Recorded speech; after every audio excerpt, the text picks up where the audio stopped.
So, fun fact today, Dr. Lou, the legendary Notre Dame Fighting Irish coach, was on Fox and Friends today and dropped a few news nuggets.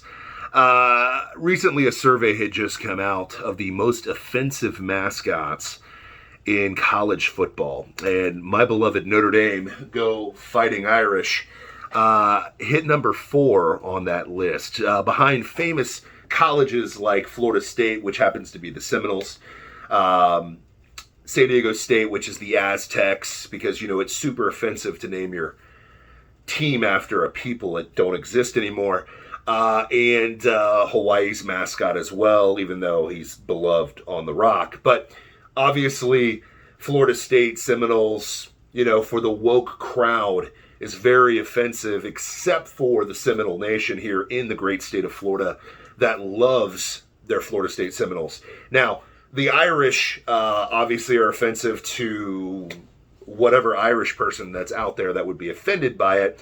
But Dr. Lou dropped some very enlightening information on Fox today and really broke down exactly where the name the Fighting Irish came from.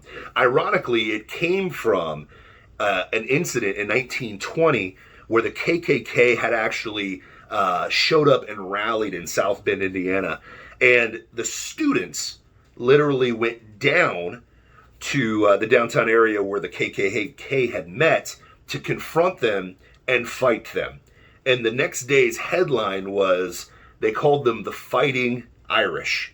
So literally, the Fighting Irish, which is viewed by the woke brigade, the Twitter world that, isn't real people, and, the people that are offended by sports mascots that don't actually watch sports, were literally the 1920s version of the Proud Boys, because they literally went against and fought against an evil in their time, which was the KKK. And the newspaper dubbed that group of students that came from Notre Dame and called them the Fighting Irish, which that's literally where the moniker, the mascot for the Irish, come from.